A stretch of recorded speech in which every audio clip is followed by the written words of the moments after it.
Here's why building a business first is the old way and building an audience is actually the new way. So case in point here, Logan Paul, who used to be a Vine star when he was in his teens and eventually became more and more of a star. He's really big on YouTube now. He's wrestling for WWE championships. He's boxed Floyd Mayweather, and he has a new drink called Prime, which he started with another YouTube influencer, KSI. My point of saying all of this is that he's really parlayed his audience into doing a lot of amazing things. And so if you can build an audience first, you're going to get a lot of leverage from it, because when we talk about the 4 forms of leverage, you have capital, labor, media, and code at the end of the day. So how can you build media? How can you build attention? Because the marketing piece of things, the attention part of the game is getting more and more difficult because ad platforms are getting more and more expensive. The auction-based platforms, they're just going to continue to get more expensive, and you have privacy concerns as well. And then you have a lot of these people fighting each other for kind of the attention share, right? And so what you can do is actually mean something to someone. So Logan Paul means something to a lot of people. Mr. Beast, one of the biggest YouTubers, his Feastables, his Beast Burger, and he's doing a lot of different collabs with people, and he just wants to continue to make really good videos, right? But that all started on this obsession on becoming the best YouTuber in the world, and he just focuses on making the best videos, right? Gary Vee's another good example. He's parlayed that into Empathy Wines, parlayed that into investment opportunities. You know, in addition to his marketing agency, he's got a sports agency as well. He's got big NFT project as well, and a whole host of things that are going on. So point of all this is saying, if you can build in public and you can show others what you are doing,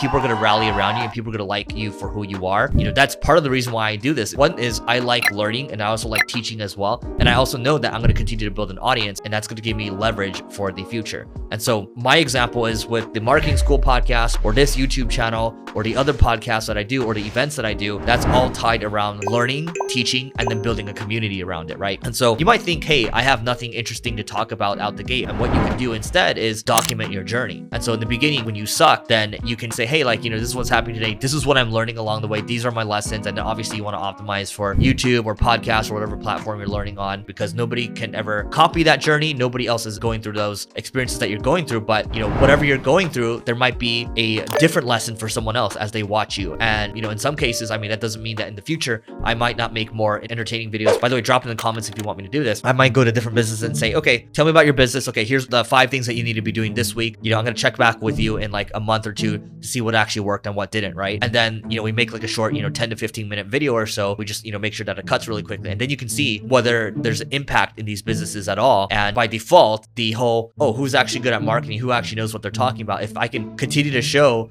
the proof is in the pudding around the strategic thoughts that we're giving and they're actually working, then, there's something there. There's a concept, right? And so I would also say that if you're going to try to build something for the long term, think about how Power Rangers started, right? And I'm not telling you that you should take advantage of people, but the way Power Rangers started was they hired 5 people that were inexperienced actors, and they're paying them $600 a week. And what happened was, as Power Rangers really blew up popularity, because the Rangers didn't have a union, they really couldn't fight for wage increases, right? And so the Black Ranger, the Yellow Ranger, and the Red Ranger decided to protest, and basically they got replaced by the founder of the Power Rangers franchise. And at that point, he had a light bulb moment saying, I can just keep replacing people, but not only that, I can keep creating new concepts within Power Rangers, right? And so that's not to celebrate that. That's to say, hey, like, if you're an actor, you should protect yourself. That's like a whole separate thing. But if you are trying to build this whole media concept, think about different concepts that you can create where you don't always need to be the superstar, where you can hire other people and fill them into those concepts, and you're not beholden to any one star, because at that point, if that person quits, then you're screwed at the end of the day, right? So you have to be able to rotate people in and out. Think Media, the YouTube channel, they do a pretty good job of that. And also, the last thing I'll bring up is when I think about the publicly traded companies out there, they are buying